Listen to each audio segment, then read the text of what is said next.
This video was brought to you by Stormberg, a route planner, MisterGreen, Kempower and Marcus Bil.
Yo, what's up?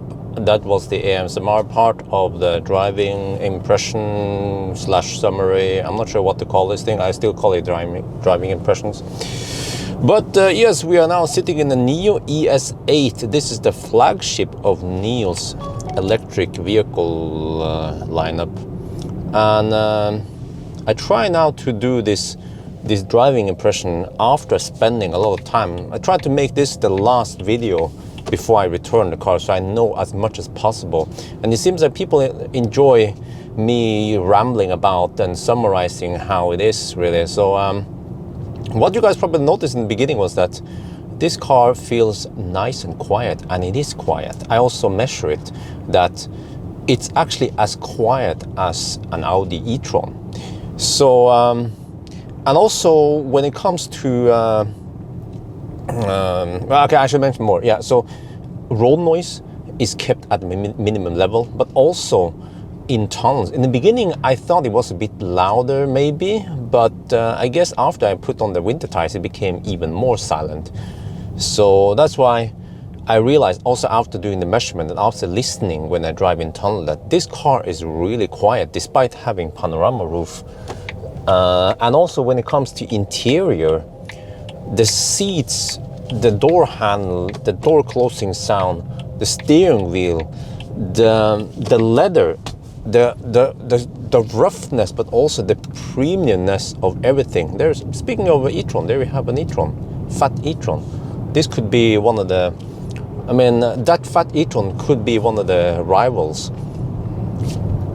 It's similar priced, it's way bigger, and also I guess it resembles e-tron in many ways. Like it is I was about to say a German premium auto, but it isn't. It's Chinese, but okay. Let's drive. This time I'm gonna drive a little bit more on the motorway. But you see, I mentioned the whole interior, the stitching here, the materials, soft materials. Okay, let me enable Nio Pilot. The quietness, the super comfy ride, all of this.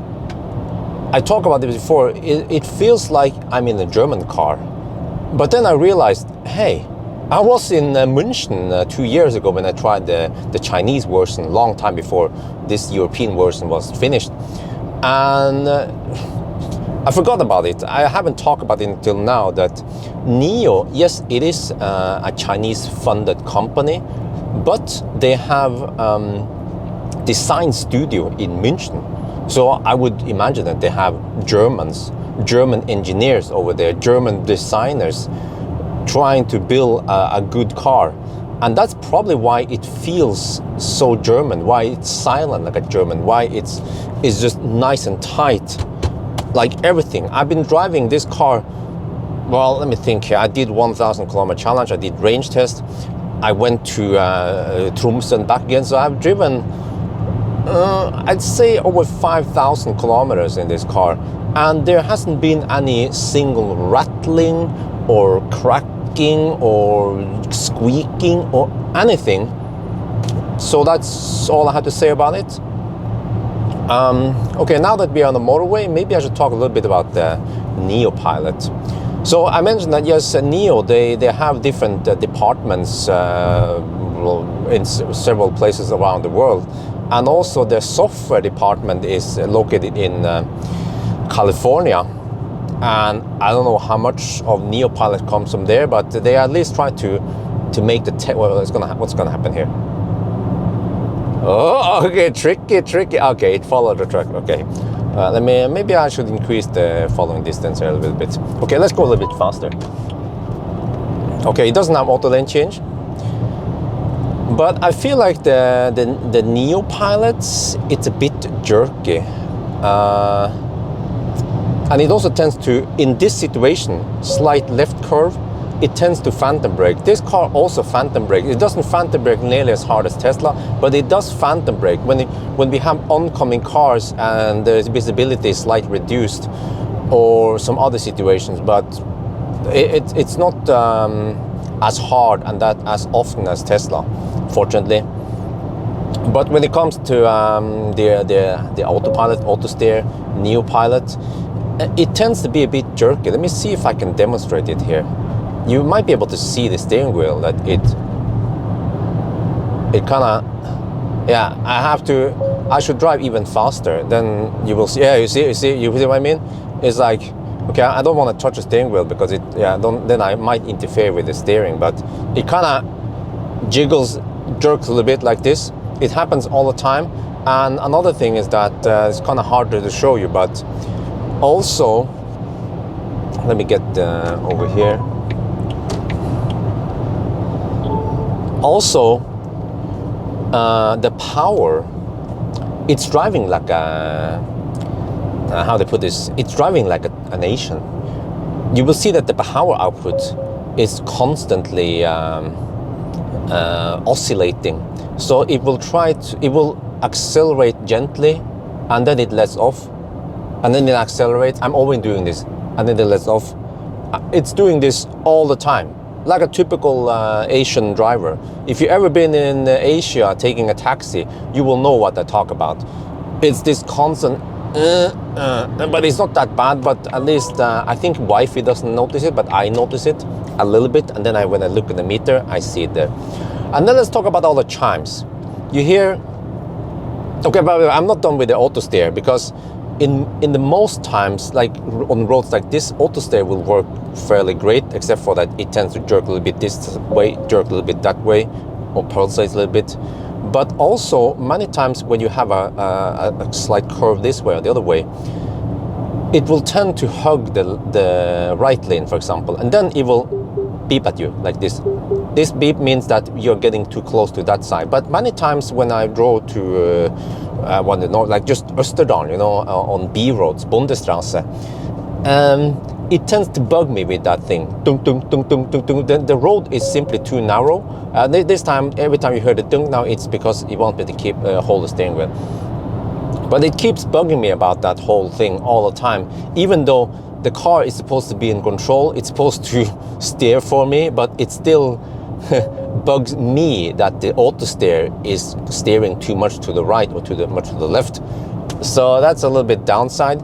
And also, as for all the chimes, yes, like most cars, they don't ding you at the first warning for holding a steering wheel. They will usually just give you, there will be some message here, some blinking something, but there is no sound.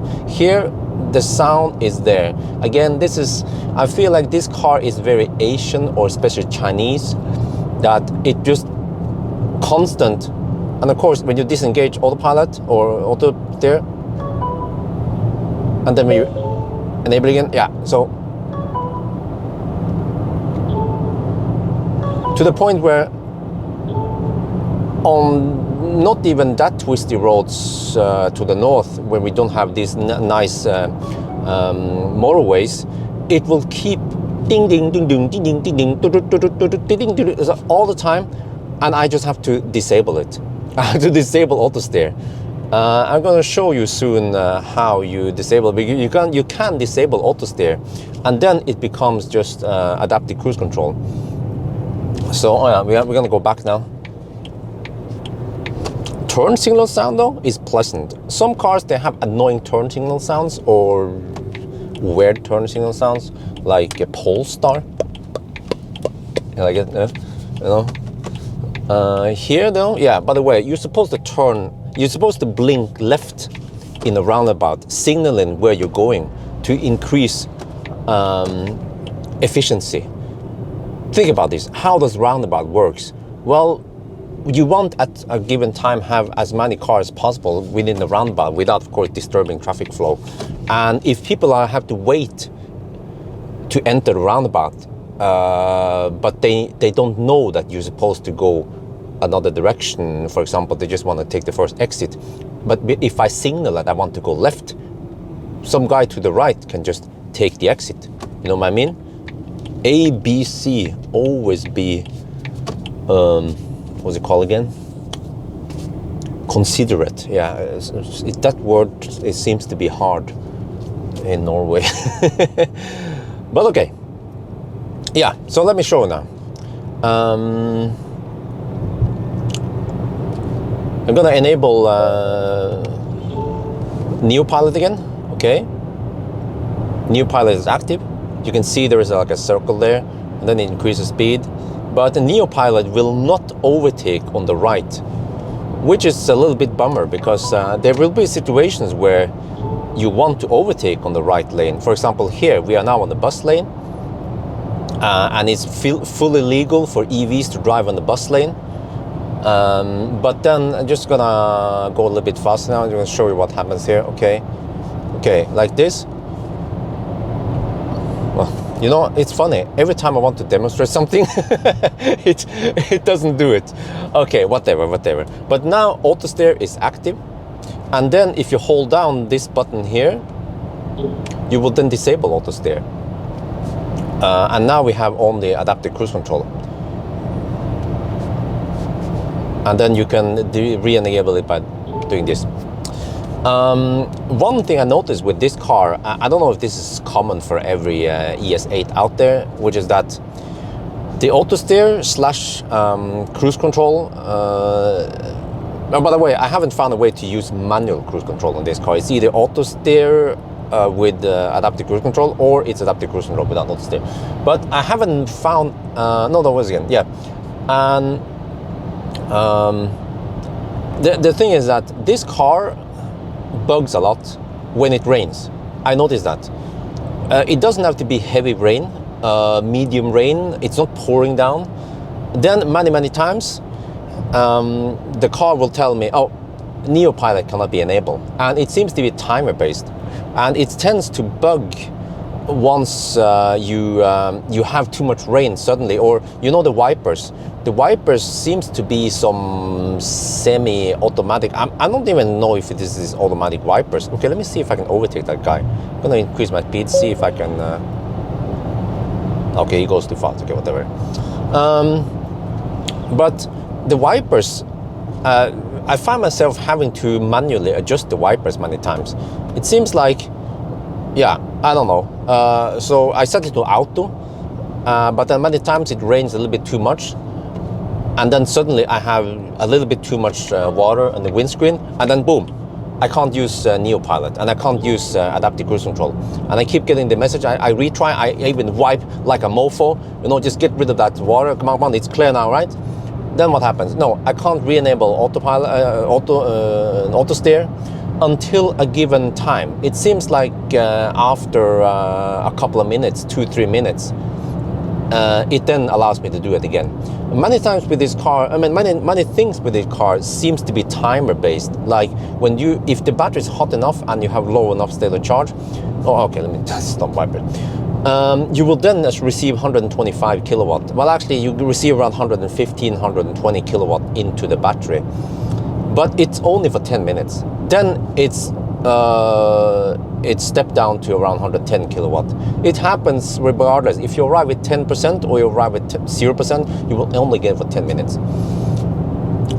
Yeah. So anyway, about the whole auto steer, yeah, during the trip to Tromsø, I experienced this many times. Even the first day when I tested charging and some stuff, before I did 1,000 kilometer challenge and range test, I noticed that this car just, I don't know what's up with that. A little bit of rain, no. So I guess Bergensere, there will be, or Sunnmøring, maybe it's not the car for you. Or I don't know if this is a problem only for this car, but it shouldn't, right? It's a press car.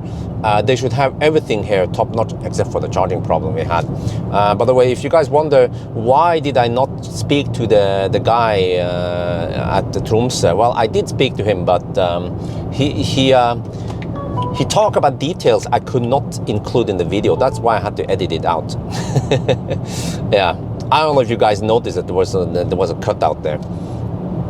But yeah, so that was actually very annoying, and like, I can understand if the car disables auto steer or whatever, if it's really pouring down, but it's not really pouring down that much. And as long as the problem is cleared and you clear the windscreen, you should be able to re-enable auto steer again, but it's not doing that. So I found myself having to press the whole, try to enable the auto steer all the time, right? But then after a while I learned that, okay, if it's just bugged, then just wait 2-3 minutes and then you try to enable it. What else? Yeah, let me see if I can provoke. I purposely went this way. We have auto steer going on now. I'm gonna hold it and then let off. Whoa, look at that, look, exactly what I'm saying. It's steering, but it's steering in a weird way. Okay, I'm just gonna touch it a couple of times and let it steer for me. Okay, this time it did it well, but many times it doesn't do it. So on especially narrow roads, they don't have to be that twisty, but on narrow roads I have to disable it and just use this one, adaptive cruise control. Yeah. What else should I say about this car? Okay, the good shit is Nomi, you know, this voice control. You don't realize how brilliant this thing is. It's just a screen with a motor and they mimic a head. Right? Wait, let me enable auto steer again. But just the fact that it mimics a person makes it super intuitive and super useful. Because if I say, hey Nomi. Yes? The head will turn to me, the microphone, console. I can't do that. Console. Okay, whatever. But there are microphones placed all over the car. So I remember when I tested, that there was a test event. I was sitting in the back and I said the N word, right? and I asked to turn on seat heater, and Nomi understood it. Let me show you something here. Hey Nomi. Okay. Okay, this is a silly feature. Okay, I have to demonstrate. This is why we are driving like this, because I'm gonna show you something. There is a camera up here. It can't detect my eyes. So now there is a coffee. Please stay focused. Yeah, you see? Driving. It can't detect my eyes. If you drive like a Toyota driver, it will not allow you to do that. It will bug you, and then I think eventually it will take some safety actions. Maybe not. Okay, but there's a setting in this car that you can disable. Okay, let me disable. I have to disable this all the time. It keeps forgetting it. Driver drowsiness detection. Yes, disable it. Okay, some people say that if you have a profile, let me see my account. What kind of account am I using now? Wait, what? Okay, this is also guest. Okay, I mean some guest mode. I think if you made an account and if you have the app and stuff, then it will remember it. So it tends to reset some stuff, but then it remembers most other settings, which is kind of weird, right? But you should still be able to use the car even in guest mode, and you shouldn't have to like lose some settings all the time, like what happens here. Yeah, but there's just so much stuff I have to tell you about the ES8. I've been spending lots of time with this car, and I just pay attention to what's going on. And I think I'm gonna turn around here. Okay, yeah. There was one thing. You see, I tried to press some buttons here, and you see that I sometimes have to press many times before it reacts, because many of these menu items or buttons or whatever you call them, there is a scroll function on it. So for example here, you can scroll up and down in this list, which is brilliant. The way they put up the layout here is brilliant. This is the way they should design all other cars also. Tesla is doing this. It's just a very easy way. Okay, let me just focus on driving. Okay, the way to organize is that you have menu items here, and then you have the content here with of course some tabs there. This is very common in computers also. For example, if you open a PDF reader, there will be some table of content or something here, and then you have the content here, right? It's pages here. It's brilliant. Why do we need to deal with that shit with Audi or Hyundai, or you have a different layout with a big Volkswagen group? Also, you have just some buttons, and then you have to click in several layers, and then you have to go back to do other stuff. But here you want to do something, account, you go here, lights, you go here, internal comfort, you go here, you can change stuff, and you can also use voice control. But sometimes I don't want to use voice control. Hey Nomi. Hey Nomi. Nomi is here. You don't have to wait for her, by the way. Cancel. That's something I can't do. Oh, I said too much now. Cancel. Okay. Hey Nomi, set ambient temp. Okay, I haven't prepared my speech. Cancel. Let me redo this. My brain is not. Sorry, I don't think I can do that. Hey Nomi, set ambient lighting to Hi red. there. Sorry, I don't think I can do that. Hey Nomi, set ambient lighting to red. Okay, I tried to demonstrate something, it doesn't always work. Hey Nomi, set ambient light to red. Okay, I fail. Hey Nomi. Yes. Set ambient light to red. Set ambient light to red. I changed the ambient lighting color. Okay, maybe I'm not speaking clear enough, I'm not sure, but I said the same sentence, exact same way, 2 times. Second time it registered, first time it didn't. But okay, back to the point here. There's just so much stuff I need to tell you. The problem with this menu thing here is that you can scroll. And if you scroll, and if you press and you have a slight scroll motion, it will then not register as you press it. That's what happens when I just press this. You see, my ES, there, suddenly it comes. So this happens everywhere. Hey Nomi. What the heck? Hey Nomi. Nomi is here. Navigate to Circle K. You can say number 1 or number 2 to choose an option. 4. You see? Start navigation. Option number 4. You can also select a route. Start navigation. You can in fact say 4. But like I said, it doesn't always register. This is, some people were saying, hey, but you have to say number 4. No, you don't have to.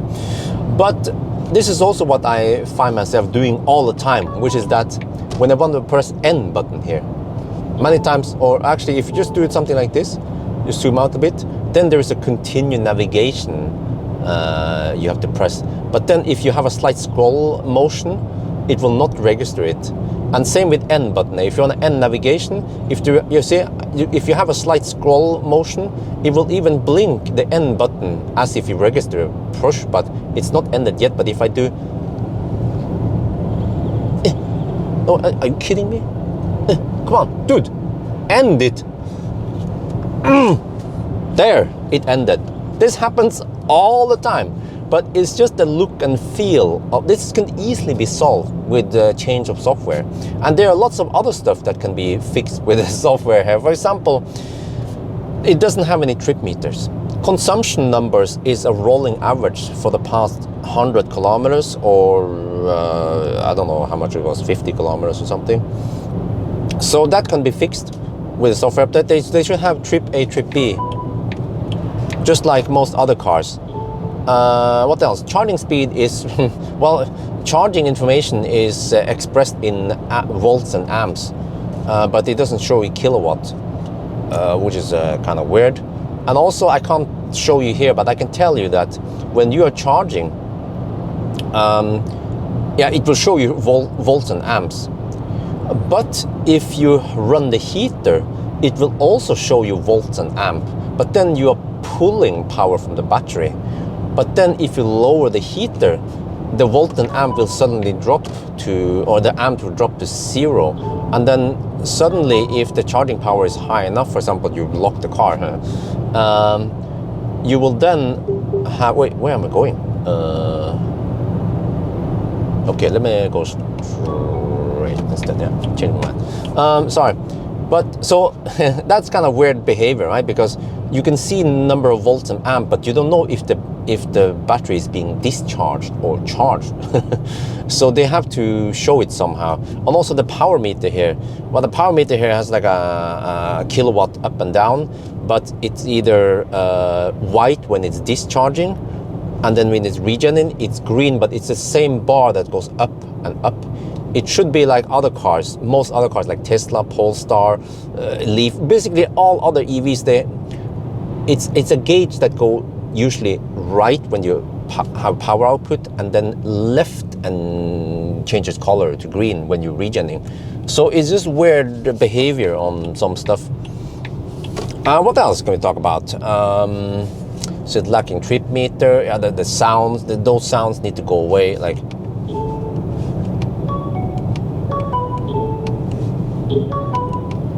you know what I mean? Europeans or Western people, I don't think they like all these sounds. Maybe Chinese people are used to all these chimes left and right when you do stuff, or maybe they are used to using voice control. But for me, no, I don't like all. I just want to put stuff on mute. Like, I don't even have navigation sounds. I don't like that. I just want it to be silent, and I would just look at the stuff. And another thing, yeah, by the way, if you have navigation, let me see. Hey, Nomi. What can I do for you? Navigate to Circle K. You can say number 1 or number 2 to choose an option. 1.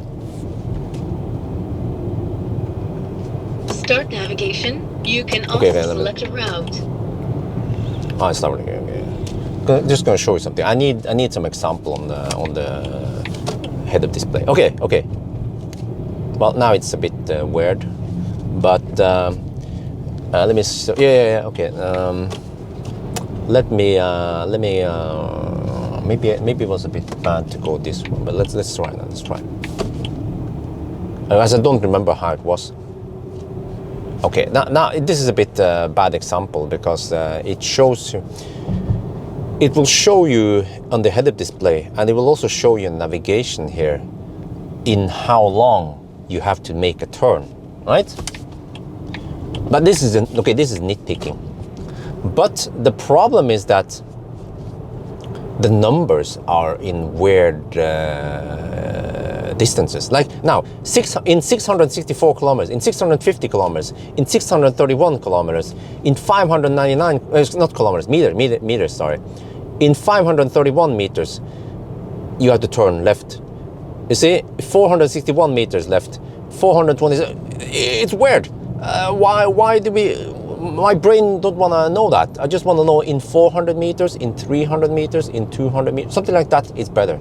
Okay, hey Nomi. What?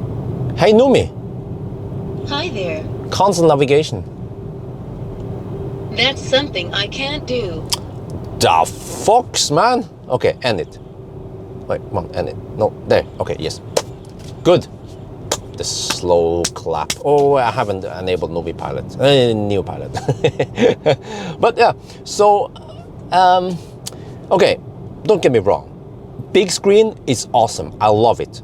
I love the way you have a big screen. It's easier to see the map.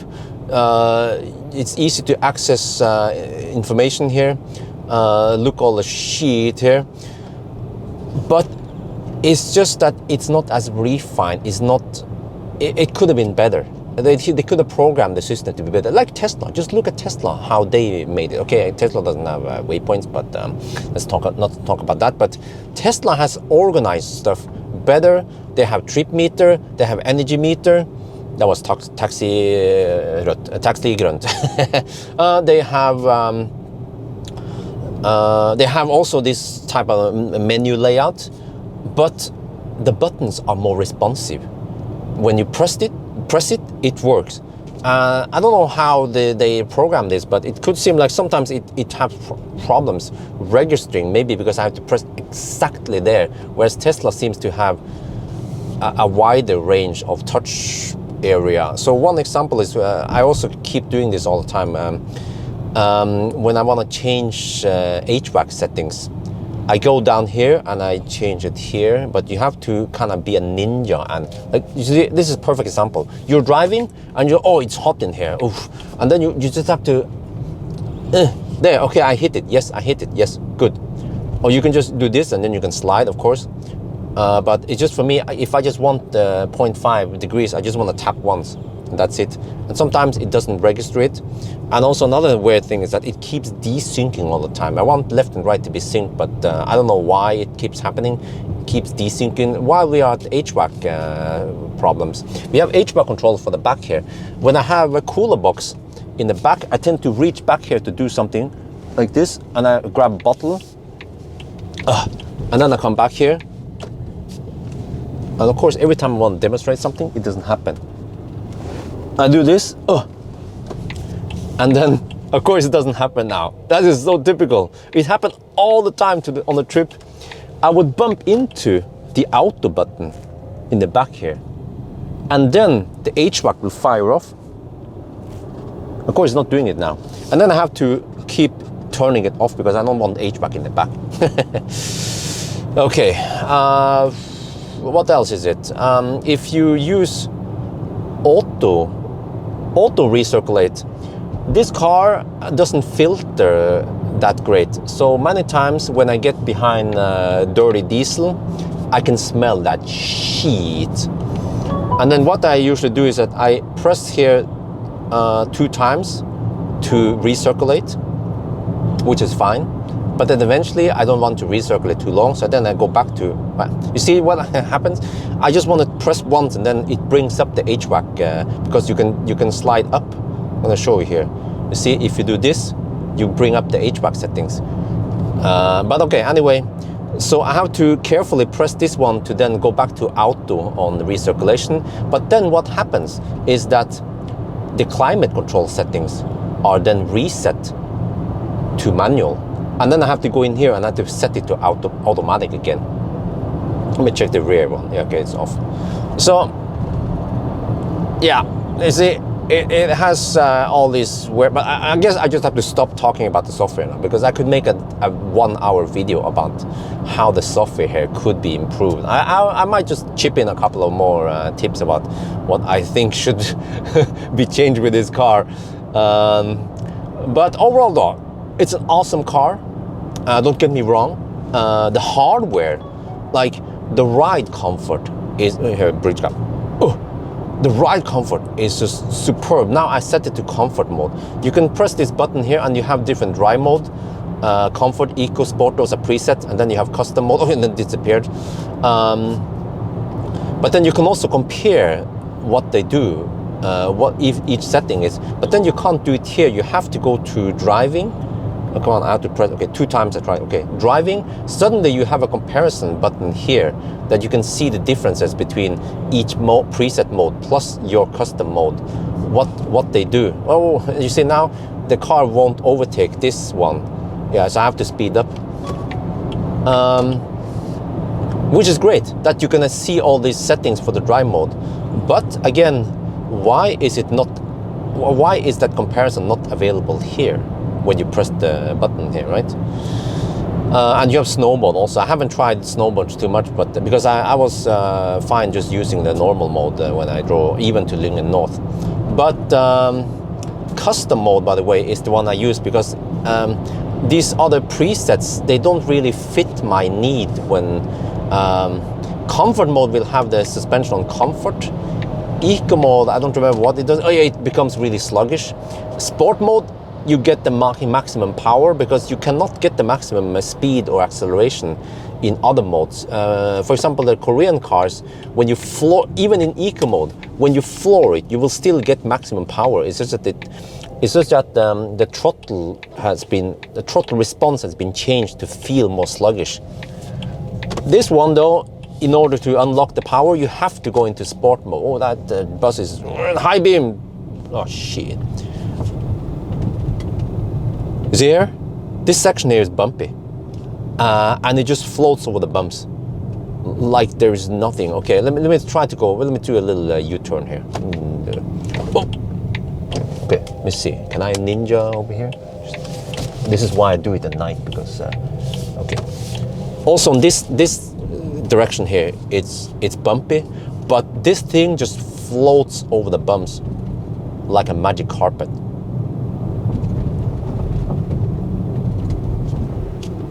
Yeah, okay, there's one thing though. Okay, when I said it has no rattle, it has this weird rattling from the undercarriage. I'm not sure what it is. Some other guy also mentioned it, so Nio is gonna look into it. It shouldn't sound like that. It sounds a bit cheap. But for the most part, you don't hear anything.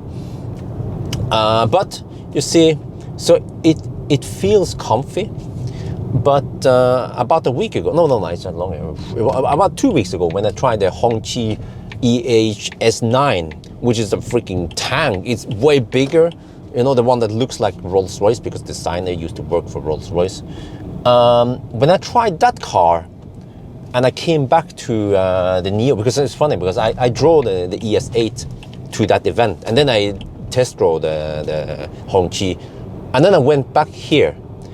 And immediately when I started driving the ES8 again, I felt like this ES8 was so nimble compared to the Hongqi. The Hongqi sound, I mean, it feels more boat. It's bigger, of course, but they tune everything to be softer. Even Hongqi in sport mode didn't feel nearly as sporty and nimble as this one. So I'm gonna show you, yeah. Let's just now go for the juicy part.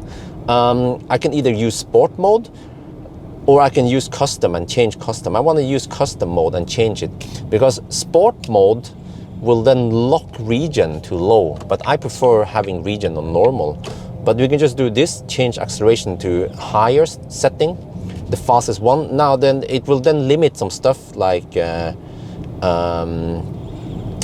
me see, yeah, here, ride height needs to be low. It's locked there, you can't use standard. And also, suspension cannot be soft or standard, it has to be stiff. Okay, whatever.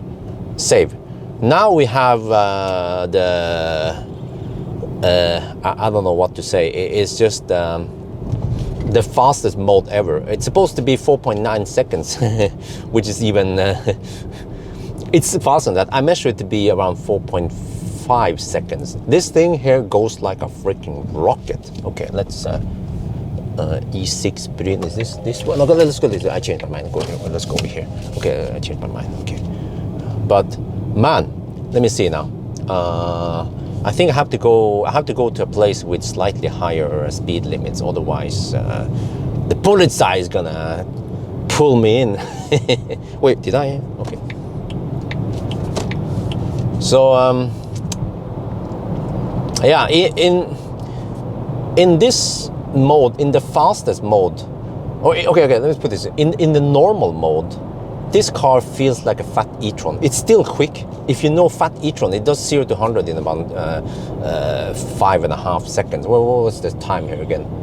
Actually 7.2. No, it's actually slower than the fat e-tron. Yeah, it's slower. It does it in around 7 seconds. But now that we are in the fastest mode, then this thing here just... Well, I was about to say it goes like a rocket, but I don't know why it doesn't launch like a mofo there. Is the battery too cold? What? Oh, there! Oh, yeah. Okay. Maybe I had to wake up a little bit.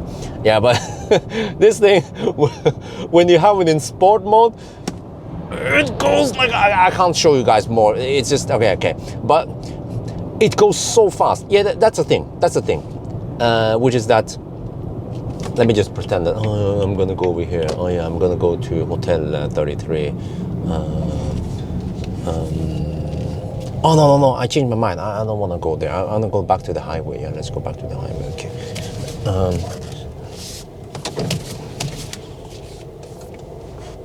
Yeah, when it comes to acceleration, that is also weird. When I change gears, like you heard me tap, right? Sometimes I do this. Okay, it happened. Okay.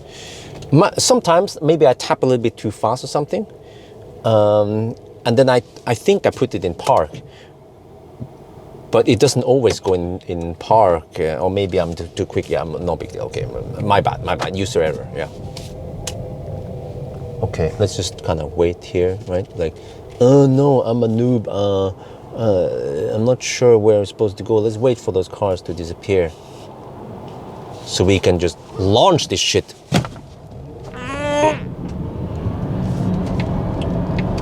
Okay, we hit allowed VMAX. But what I'm saying is that this car is not that fast. Wait, did I not save it? Was it that? Yeah, you know what? My mistake. I forgot, when you change the setting, it's not immediately saved. When you do something here, you have to save it, and then you have the setting. Well, okay, I'm a little bit confused. Maybe I forgot, maybe I went back there. What did I do again? Yeah, but it goes like a rocket now. That was my point. Oh, yeah, actually, it might feel a bit faster now than before. But my point is that this car is not that fast off the line. In a drag race, it might lose to, for example, a Polestar. Well, it depends. But the thing is that past around 50-60 kilometers per hour, it goes like a rocket. It has this nice pull, like it just pulls and pulls and pulls. I have to stop because otherwise, yeah. But it has this nice pull. Like, I haven't tried it, but I bet if you try to do like a rolling start from 60 kilometers per hour to 150 kilometers per hour against a fat e-tron or even a Tesla Model X, I think this car can do a good run for the money. But okay, so speed is awesome. This car is schnell. It will actually beat fat e-tron. It can match fat e-tron when it comes to noise. Speaking of fat e-tron, those cars are so popular. Why do I keep mentioning fat e-tron? Because Model X is different. It has the doors and it's also more expensive. But this one is actually cheaper, even cheaper than fat e-tron. Depends if you go for a BAS or not, a battery as service. If you rent the battery, if you buy the battery. But I think people who are considering ES8, they might. Now we have Model X with a LED bar. Yeah, they might also consider something German, and this is probably the most German Chinese car you can find, because I mean they have the design studio in München, you know. So if you like e-tron, the way it rides, how silent it is, the interior, you should check out Nio, because you will be quite impressed of how well it drives, how well it handles. And now we are in the stiff mode, so it should be more nimble also. You can choose whether you want to have it nimble or not. It has air suspension. You can also raise or lower the car. But yeah, so sorry, I keep interrupting myself. Like I said, sorry guys, this is so unstructured, but I just have so much stuff to say about this car, so that's why I don't know where to start. I just take it as it comes. That was just you know, the speedometer here, by the way, is not correct. It shows about 5 kilometers per hour to little, or actually we don't know how much it is, right? Oh shit! And also the headlights. The headlights are great. They are not like top notch. It's not like Polestar or the newest Tesla. It's not on that level, but they are still very good. But they're not adaptive. That's a downside with it. But they do shine bright and wide and all that. So overall, very good headlights. I would rank it maybe 7 out of 10, something like that. In comparison, these headlights are better than, for example, Ioniq 5 headlights, but not as good as Polestar 2 or, for example, Tesla. Tesla is non-adaptive also, as for now. Yeah, around there. And also the sound system. I actually haven't done my homework. I don't know where they get the speakers and amplifiers from, but it sounds wonderful. Again, not top-notch like the German car brands, I know. And of course the German car brands, they use Bang & Olufsen, Burmester, Harman Kardon. And those systems I will rank, that the one I mentioned, I will rank them 10 out of 10. They are just amazing. But this one, I would rank it 9 out of 10. Oh, I'm sorry, 8 out of 10. Yeah, 8 out of 10. There's just, it sounds great. The bass is nice and firm. The stereo or the sound picture, the sound stage is really good, but I feel like it's still not on the same level as the German autos. But still, remember that this car is cheaper than fat e-tron. Once you spec up a fat e-tron to have head-up display, massage seat, ventilated seats, panorama roof, well, air suspension is probably standard, and then 100 kilowatt-hour battery, slightly more. This car is also actually less thirsty than e-tron, so it has slightly more range than fat e-tron 55. What else is that you get in the fat e-tron? Well, in fat e-tron you don't get 7 seats, you get it here. You have more space here. But of course, a fat e-tron can tow 1,800 kilograms. This one is only 1,500 kilos. So, yeah, compared to fat e-tron, I would say that it's more bang for the buck. Definitely more space, way more space than the fat e-tron. Fat e-tron can take, I think it was 26 boxes. This one is 32. It's just humongous how big this is. Okay, let me turn around. Right now I don't know where I'm supposed to go. Yeah, the ride is a bit harsh here when you have sport mode thing. Yeah, you see. So it feels more like a Tesla. Maybe Tesla has been set up to be quite firm. Wow, the turning radius is also good. And actually, a few people ask me, "Hey, Bjørn, I want to buy. I can't decide whether I should go for the Hongqi or the Hongxi or Nio." I personally want to go for Nio. I like Nio better. The Hongqi was pretty awesome in many ways, but it was a little bit too boat for me. This one, if I have to buy an SUV with lots of space, I would take the ES8 any day.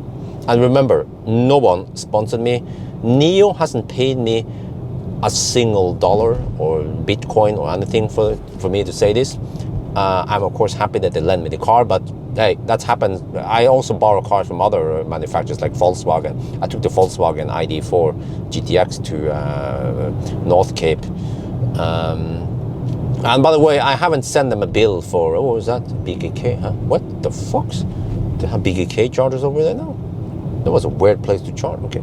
But yeah, they said, oh, you can just send us the bill for hotel in Lyngen North and for the airplane ticket. Well, I didn't take an airplane ticket, so I haven't billed them anything. They fixed, oh, the polizei. Okay, they fixed the problem on site, so there's no need for me to send them a bill or something. I don't know if they still want to pay me the bills. Yeah, of course they can always do that, but that's not going to change my opinions about them anyway. Yeah, so again, you get so good car for the money. This is probably one of the longest videos I made now. A bit. Okay, let me turn around here. I don't know where the heck I'm supposed to go. Let's just turn around here. I think I want to go back to the comfort mode. Yeah, it's okay. Let me just quickly do it. You have to go here. Maybe I should put the car in park, custom. Okay, set it to the 7.2 second, the medium one, steering mode, comfort, suspension soft. Okay, go, save. Okay, good. Alles gut.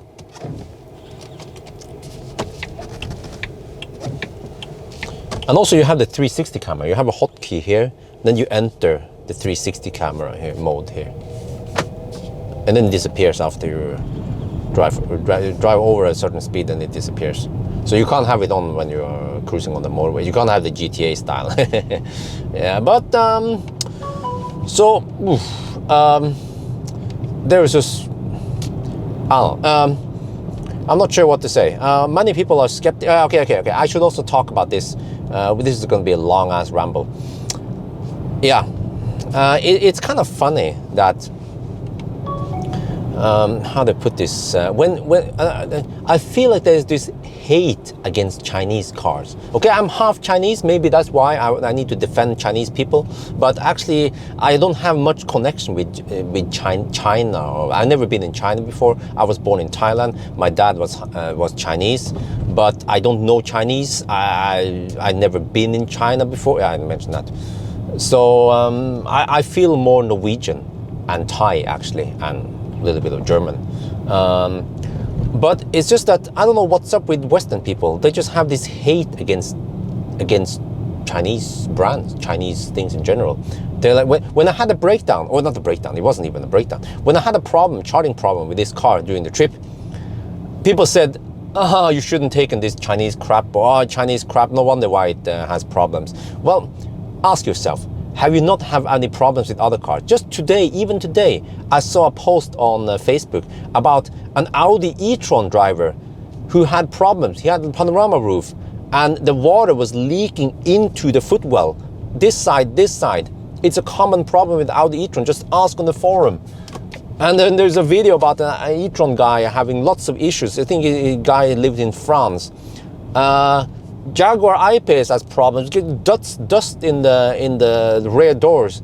I-Paces get actually I-Paces becomes brick and stops working. They have to be rescued by a rescue truck. Wait, I feel like region settings has changed. Let me check something here. Did it? No, I accidentally used the soft mode. Okay. Tesla's break down from time to time. Less now with the Model 3, fortunately. other cars break down or have problems. And of course, a Chinese car might also have issues from time to time. There's no exception. But why does it? Why is it that if this car breaks down or has an issue, people are oh, shit Chinese cars. But then if an Audi breaks down, nobody talks about it. If Polestar breaks down, nobody talks about it. And also speaking of that, since I mentioned Polestar, some people might think, oh, but you know, I don't want a shit Chinese car. Well, this car is probably, lots of the car has been designed in München. So it's German design, but it just happened to be manufactured in China. And then what about Polestar? Polestar is Swedish design, but it's manufactured in China. Same with BMW iX3. It's manufactured in China. What else? Oh, a Volvo XC40 P8 recharge a lot. It's also manufactured in China. So is it really a bad thing? Well, you probably get, as long as it's designed by the right people, then the quality should be good, right? So I don't know how good the quality here is, but you know, Nio is not a new brand. You guys haven't heard about it, maybe, but in China, they've been selling cars, production cars, since 2018. This ES8 has been selling there, and they have EC6, they have ES6, ET7 is coming, but Nio has sold, oh, let me see if I remember this correctly. It was 140 or 160,000 EVs in China. Now, that's a lot of cars. So, and they have over 500 swap stations in China, and they have done over 4 million battery swaps in China. So it's not a new brand. And also, I start reading the comments about the Nio videos, and you know, when I had a breakdown and Nio, they fixed it. They did, okay, I have another rant coming. Also, why is it that, oh shit, this shitty car here smells. Okay, let's wait, can I overtake here? No, I can't use the bus lane here because you have to have a passenger there. Technically, you guys are my passengers. I could take that random. Okay, no, but you see, if for example an Audi, let's take Porsche. Let's say Porsche. You have a breakdown with a Porsche. I changed my mind. I don't want to stay behind that freaking fossil. And then the Porsche road service thing picks you up and pays for hotel, or they fly in some men over there to fix the problem. What do you say then? Oh, freaking awesome! Bravo, bravo, Porsche! Yeah, that's superb.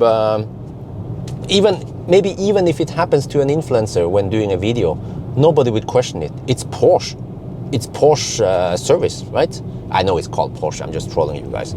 But if it happens with me, people say, oh, but you know, he's an influencer. Of course, the Chinese people want to make them look good. No, listen, read the comments in the video. Lots of people have been saying that in China, Nio is known for top service. Great service over there, good customer support, and Nio, they will actually stretch extra. They will bring in a technician to help some poor guy stranded somewhere, just to get them back on the road again. Tesla used to be outstanding also. I know that because I used to own Tesla back in 2013. They were top of the notch when it comes to service. You get loaner, no question asked. But over the years, Tesla, they had to cut down on stuff, and they then became less top-notch when it comes to service. But again, let me remind you that Nio didn't pay me anything for doing this or for saying this. I just observe what happened on the trip, and I observe how people act. Well, okay, maybe I should stop the rant because it's getting too long now. I should talk more about the car, right? So yeah, so it's awesome. Like I said, the software needs more refinement. But the car overall though feels great. The king seat, I mean not the queen seat here, the massage, ooh, I love the massage, and all that. Oh, yeah, you hear something weird moving in the back there. That's the charging cable thing. Let me see if I can. Yeah, it slides in the back there. But overall though, I like this car. Will I buy it? Well, if I need lots of space, yes, but I don't need that much space. So I'll probably just buy a Tesla Model S. I'm still a Tesla guy. I still love the way Tesla rides and handles and supercharger network and all that. But okay, maybe I should talk a little bit about the battery swap. Okay, maybe I should. Yeah. Should I talk about batteries over here? I should talk about battery swap. Yeah. Let's just make this a long video. Okay. Where is it going? Yeah, you see, this car is semi-slow when you have the comfort mode. So in a way, I want to have that full power mode without having to have the suspension on hard. Yeah. Okay, let's go over here. Let's go over here. Battery swap. I talk about this in the live stream. In general, I'm actually against battery swap because I don't see the point of it. Or I think it has too many limitations. I still have my opinions about it because it will only work with one brand usually, unless other brands use the same standard. But they have to basically use the same battery and everything, right? Battery swap has its limitation. It will only work with Nios, unfortunately. Even Tesla supercharger network can be open for other brands, right? And then what's going to happen in winter? What's going to happen? Well, yeah. You then don't own the battery. You just, well, yeah. What happens if someone abuses the battery, charged to 100%? Well, fortunately, it seems like at least for Nio, they don't allow you to charge 100% anyway. There's a top buffer, so that's been taken care of. And okay, the problem with battery swap, some people are also in the comment section to be like, but Bjørn, once battery swap stations are up and running, there will be no problem with charging anymore. You don't have to worry about it. Well, Nio, they have announced that they will open 20 battery swap stations around Norway. And that's not gonna cut it. You still have to rely on fast charging somewhere. So in China, maybe it's totally different. You have 500 in China. Yeah, that's then it starts making more sense. But so that, I guess that's the problem, is that with battery swap you have somewhat limited. Wait, I want to go. Wait, I want to go here. Okay, somewhat limited reach with the battery swap, and then I guess you don't own the battery anymore. You just rent it. The thing is that I don't know too much about battery swap. I never experienced it before. That's one thing. I think I should talk more once I tried battery swap. But what I can say based on what I've seen is that the coverage of battery swap stations will be somewhat limited, and you still have to rely on topping up somewhere, especially if you go to the north. Nio haven't planned to build anything north of Trondheim yet. And what about other countries in Europe, right? That's the problem for now. But maybe, I guess it will work fine. Once I try it, I might get hooked on it. Battery swap. But I still feel like the main power source for European owners, Norwegian owners, will still be fast charging. And the battery swap will of course be super nice once there is holiday season or weekend. For example, Nio will plan to put battery swap station in Dombås. Dombås, yeah, you guys know Dombås. Even Taycan and e-tron owners, they be like, yeah, we own it. Even Ioniq 5 owners be like, I can reach 80% in 18 minutes. Well, battery swap, 100%, 3 minutes, done, DON. Yeah, so yes, it will work over there, but it has its limitations. That's the problem, and it will only work for Nio. But one thing though, I see an advantage with battery swap is that it doesn't seem to take up too much space. You just stack 13 13 batteries in the battery swap station. The version 2. Hopefully we're only getting version 2 or Gen 2 in Norway, Europe, whereas in China they have also the first gen, which has less batteries in there. And then version 2 is also fully automated, whereas the version 1 you need to have a dude there. But yeah, they can't do that in Europe because labor cost is too high over here. But wait, is this the one where you can? Yeah. But it takes very little space. It's like it takes up space like a container-ish. That's it, you know. Whereas superchargers, and it can then serve lots of cars. In 1 hour, you can swap roughly 12 cars, and then how many for that space? If you have, let's say, 4 supercharger stalls or 4 Ioniq stalls, how many cars can you fully charge in 1 hour, right? I think it's less.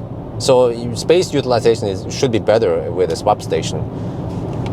But then, of course, okay, let's not go too deep into the swap station. I can talk for hours about swap stations, I guess. But like I said, I should experience it before I talk more about it, because I don't want to, assume stuff. But okay, this was a very long video. I just want to try to remember the good and the bad things about this car. There are lots of good things about it. Weakest point with this car, I feel like, is the software. But that is also the strongest point of it, in a way, because I feel like many Western cars, or many German, or actually even Japanese cars, they don't have that user-friendly infotainment system, whereas this one has it, more like a Tesla. But like I mentioned, it also has weird lack of features. Like, it doesn't have trip meter. I have to calculate how much I spend on a trip in energy. And there are also other stuff that is, with a map here, you guys have seen it. But you know, that stuff could be improved over the software. And should you get one? Well, you should at least try one.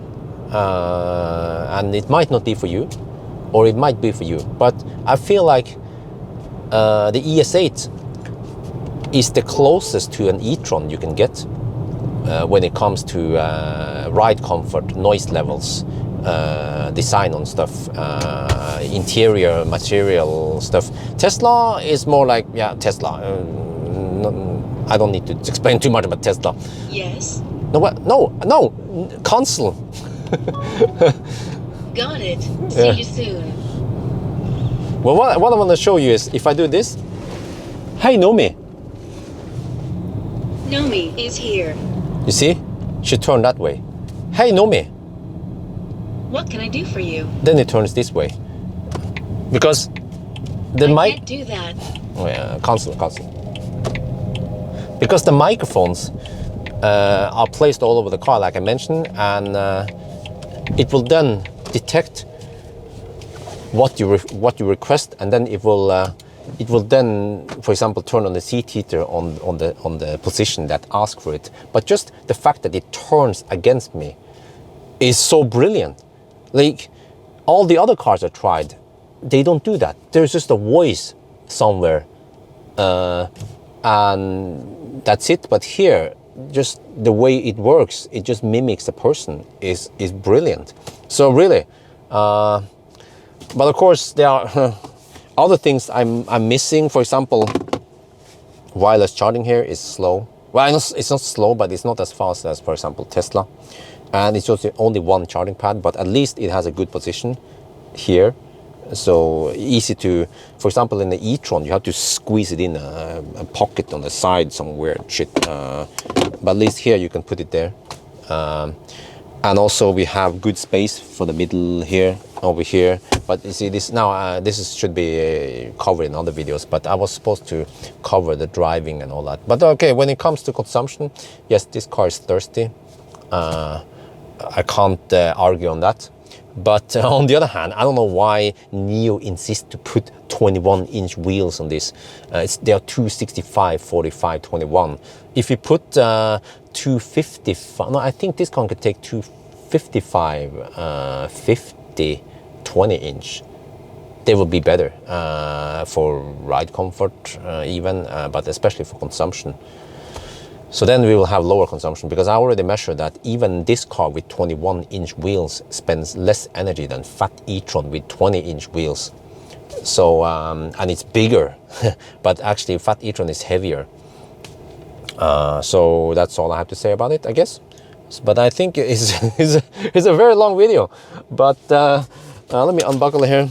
So overall, I like the car. I like the way it's built, the seat quality, the materials, the features, the ride, the comfort. All of that is just amazingly good.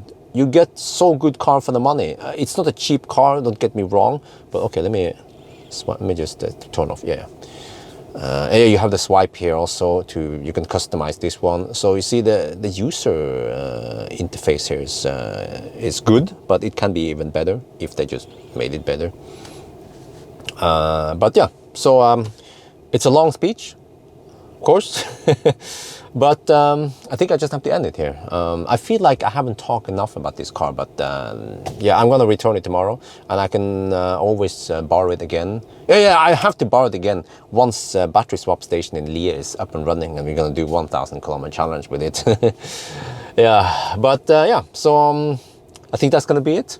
Hope you guys enjoyed this video. As always, thank you for watching, and talk to you later.